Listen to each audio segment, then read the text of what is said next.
2010 में जब पहली बार इंस्टाग्राम लॉन्च हुआ था तो सिर्फ 2 महीने में ही 1 मिलियन यूज़र्स आ चुके थे। पर इन 1 मिलियन यूज़र्स का डेटा हैंडल करना कोई छोटी बात नहीं है। बहुत सारा इन्वेस्टमेंट लगता है उस लेवल का इंफ्रास्ट्रक्चर को सेटअप करने के लिए और मेंटेन रखने के लिए। पर फिर भी जो इंस्टाग्राम वाले थे उन्हें इतना ज़्यादा खर्चा करने की ज़रूरत नहीं पड़ी और ना ही उतने बड़े लेवल का इंफ्रास्ट्रक्चर डेवलप करने की ज़रूरत पड़ी। कैसे? क्लाउड कंप्यूटिंग की वजह से।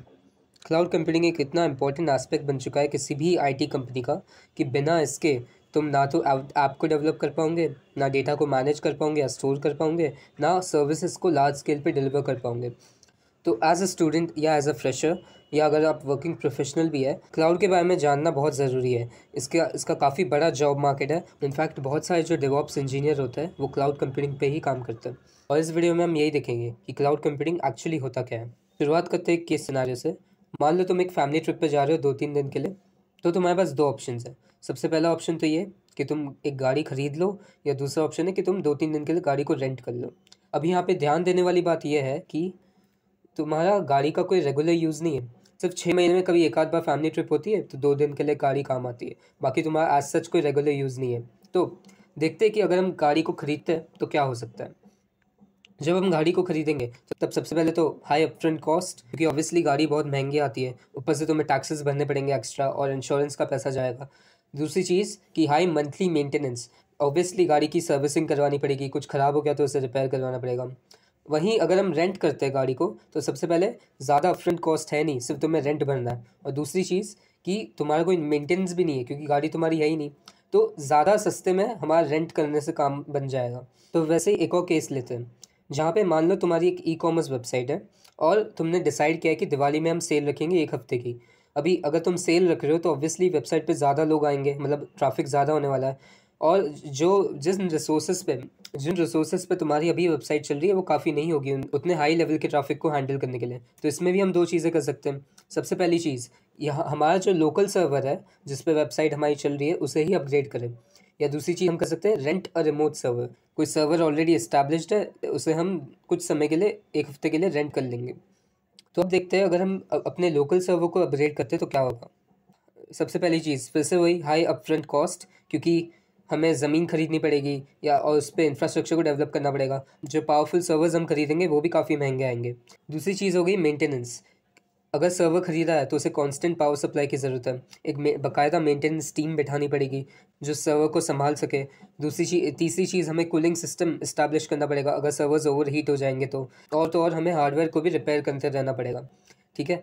पर वहीं अगर हम एक रिमोट सर्वर को रेंट करें तो देखो क्या होता है कि अपफ्रंट कॉस्ट ज़्यादा है नहीं। तुम्हें सिर्फ जो सर्विसेज तुम रेंट कर रहे हो उन्हीं सर्विसेज के लिए पे करना पड़ेगा।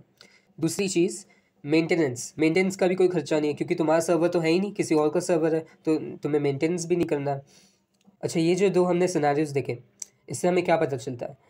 हमें ये पता चलता है कि ये जो पे ओनली व्हेन नीडेड वाली चीज़ है ना, इससे काफ़ी सस्ते में काम हो जाता है। जब ज़रूरत पड़े तभी पेमेंट करो और जब ज़रूरत नहीं है तो तुम्हें पेमेंट करने की ज़रूरत नहीं। और बस यही है क्लाउड कंप्यूटिंग, रेंटिंग और रिमोट सर्वर। तो एक लोकल सर्वर को खरीदना और उसको मेंटेन रखने से बेहतर है कि तुम कोई रिमोट सर्वर को रेंट कर लो। पर कहानी अभी भी पूरी नहीं है। अगर हमें क्लाउड कंप्यूटिंग क्या होता है उसको पूरी तरीके से समझना है तो थोड़ी और बातें समझनी ज़रूरी है।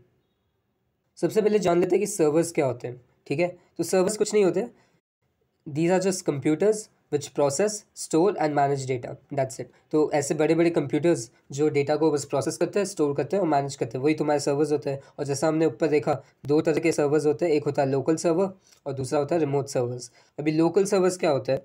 लोकल सर्वर्स वो है जो लोकली अवेलेबल है, मतलब तुम उसे खुद ही ओन करते हो ज़्यादातर। और जो दूसरे हैं रिमोट सर्वर्स वो लोकली अवेलेबल नहीं है, कहीं और इस्टेब्लिश किए गए हैं और तुम उसे यूजुअली ओन नहीं करते हो खुद से। अच्छा, लोकल सर्वर्स का एग्जांपल हो गया कि तुमने एक एसएसडी खरीद ली 15 GB की, जो कि 3,000-4,000 में पड़ती है। तो ये जो मेमोरी जो तुमने खरीदी है ये तुम्हारे पास लोकली अवेलेबल है और ये तुम उसे खुद ही ओन करते हो, राइट। पर मान लो अगर तुम्हारी एसएसडी करप्ट हो गई या किसी वजह से मिसप्लेस हो गई तो जो भी डेटा तुमने उसमें स्टोर किया था वो सारा तुम खो दोगे। पर रिमोट सर्वर का देखो, अगर तुमने नोटिस किया होगा तुम्हारे गूगल ड्राइव में वो नीचे दिया गया रहता है कि हर गूगल यूज़र को एक 15 GB फ्री मिलती है, जिसमें तुम ईमेल स्टोर कर सकते हो, अपने फाइल्स को स्टोर कर सकते हो, गूगल फोटोज़ को स्टोर कर सकते हो।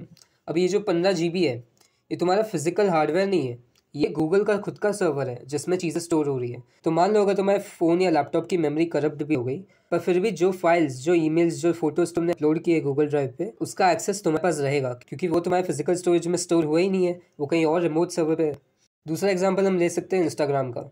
तुम जो भी फ़ोटोज़ डालते हो, रील्स डालते हो, जो भी तुम पोस्ट करते हो, अगर तुम अपने मोबाइल फ़ोन से उन फोटोज़ को डिलीट भी कर दो, फिर भी इंस्टाग्राम के प्लेटफॉर्म पे वो चीज़ें अवेलेबल रहेगी। क्यों? क्योंकि जैसे ही तुमने कुछ पोस्ट किया, वो सारी चीज़ें रिमोट सर्वर में स्टोर हो गई। तो अभी तुम्हारे फिजिकल स्टोरेज में वो चीज़ है कि नहीं, उससे कोई फ़र्क नहीं पड़ता। तो आई होप तुम्हें सर्वर्स क्या होते हैं, लोकल सर्वर्स और रिमोट सर्वर्स के बीच में अंतर क्या होता है, ये थोड़ा बहुत समझ आया होगा। आगे बढ़ते हैं। यहाँ पे services provided by the server, इसका क्या मतलब है? सर्वर के होने से हमें एक्चुअली क्या फ़ायदा हो रहा है, कौन सी सर्विसेज है जो हम सर्वर से ले रहे हैं। तो एक एक करके सारे जो इंपॉर्टेंट सर्विसेज है उन्हें देखते हैं। सबसे पहला है कंप्यूट पावर, जिसका मतलब है डेटा को बेसिकली प्रोसेस कर पाना। ये बेसिकली प्रोसेसिंग पावर को रेफर करता है, जिसमें सीपीयू आ गया, तुम्हारा रैम आ गया, जीपीयू आ गया। दूसरी सर्विस जो हमें मिलती है सर्वर से, वो है स्टोरेज। जैसे हमने देखा था 15 GB गूगल ड्राइव का या SSD का। तो स्टोरेज क्या है? बेसिकली ऐसी जगह है जहाँ पे सर्वर डेटा को स्टोर करता है, और ये डेटा कुछ भी हो सकता है, फाइल्स भी हो सकती है, रॉ डेटा भी हो सकता है, एप्लीकेशंस भी हो सकती है। Next is networking. नेटवर्किंग का मतलब है दो डिवाइसेस को आपस में कनेक्ट करना। तो इस्टेब्लिशिंग कम्युनिकेशन या कनेक्शन बिटवीन टू और मोर डिवाइसेस, ताकि वो दोनों एक दूसरे को इन्फॉर्मेशन सेंड कर सके। तो इतना सब जानने के बाद क्या अब हम डिफाइन कर सकते हैं क्लाउड कंप्यूटिंग को? Renting the services of a remote server, मतलब रिमोट सर्वर के कुछ कुछ सर्विसेज को रेंट करना एक्चुअली क्लाउड कंप्यूटिंग है। पर अभी भी कहानी पूरी नहीं है, हमें थोड़ी और बातें जाननी होगी। जैसे सवाल उठता है कि हु आर द टेनेंट्स, कि ये जो सर्विसेज हमें प्रोवाइड कर रहा है, ये जो रिमोट सर्वर्स है, वो एक्चुअली किसके हैं? बहुत सारी कंपनीज़ है, और इन्हीं कंपनीज़ को हम बोलते हैं थर्ड पार्टी प्रोवाइडर्स। ये क्या करते हैं? ये रिमोट सर्वर्स को ओन करते हैं, और हमें जो सर्विसेज हमें चाहिए, जैसे कंप्यूट पावर हो गई, नेटवर्किंग हो गई, स्टोरेज हो गई, उन्हें प्रोवाइड करते हैं। अच्छा, इसमें 3 बड़े प्लेयर्स हैं। सबसे पहला बड़ा प्लेयर है अमेज़न का AWS, अमेज़न वेब सर्विसेज। ये सबसे बिगेस्ट प्लेयर है इस पूरे मार्केट में। दूसरी कंपनी है माइक्रोसॉफ्ट की एज्योर, और तीसरी कंपनी है गूगल का गूगल क्लाउड प्लेटफॉर्म या GCP। तो ये 3 सबसे बड़े थर्ड पार्टी प्रोवाइडर्स है इस पूरे क्लाउड मार्केट में। और भी बहुत सारे हैं, जैसे IBM का क्लाउड हो गया, अलीबाबा क्लाउड हो गया, आई क्लाउड हो गया। पर ये इतने बड़े प्लेयर्स नहीं है जितने बड़े ये प्लेयर्स हैं, और सबसे बड़ा AWS है। तो फाइनली अब बात करते हैं फॉर्मल डेफिनेशन की।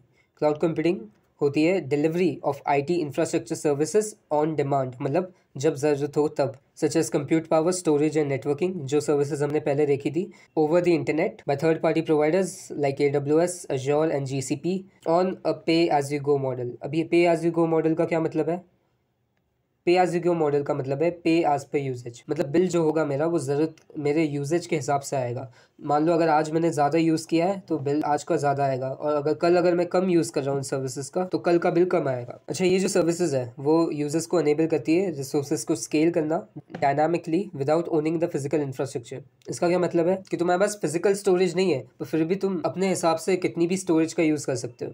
जैसे मान लो तुम्हारे पास सिर्फ 5 GB की फिजिकल स्टोरेज है, पर जो एक्चुअल डेटा है तुम्हारा वो 15 GB का है, और उसे भी तुम स्टोर कर सकते हो रिमोट सर्वर के स्टोरेज सर्विसेज की मदद से।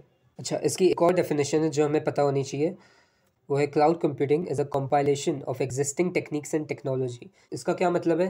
क्लाउड कंप्यूटिंग कोई नई चीज़ नहीं है। सर्वर्स का कंप्यूट कर पाना, स्टोर कर पाना डेटा को, और नेटवर्किंग कर पाना, ये सारी चीज़ें पहले से ही बनी हुई है। बस हमने क्या किया है? Packed with in a new infrastructure paradigm, इसको एक अलग नए बेहतर इंफ्रास्ट्रक्चर में पैक करके ओवर द इंटरनेट डिलीवर करने की कोशिश की है। इससे क्या होता है? Improve scalability, elasticity. इलास्टिसिटी का मतलब होता है कि जैसे रबर बैंड हो गया, तुम्हारा ज़रूरत के हिसाब से तुम उसे खींच भी सकते हो और कंप्रेस भी कर सकते हो। वैसे ही तुम रिसोर्सेज के एक्सेस को भी स्केल कर सकते हो, स्केल डाउन कर सकते हो डिमांड के हिसाब से। अगर मेरी वेबसाइट पे ट्रैफिक ज़्यादा है तो मैंने अपने रिसोर्सेज को स्केल अप कर दिया, अगर ट्रैफिक कम है तो स्केल डाउन कर दिया। तो ज़रूरत के हिसाब से हम जैसे रबर बैंड को खींच सकते हैं, कम कर सकते हैं, वैसा ही मतलब है इलास्टिसिटी का। फिर आता है बिजनेस एजिलिटी, मतलब कितनी तेज़ी से बिजनेसेस ऑपरेट कर सकते हैं एक डायनामिक एनवायरनमेंट में। फिर faster startup time, reduce management cost, क्योंकि ऑब्वियसली तुम्हारा इंफ्रास्ट्रक्चर नहीं है, and just in time availability of resources. अच्छा, जस्ट इन टाइम का मतलब होता है ना जल्दी ना लेट, तभी जब हमें ज़रूरत है। अच्छा, ये जो डेफिनेशन है वो हमें निस्ट वालों ने दी है। निस्ट क्या है? ये एक ऑर्गेनाइजेशन है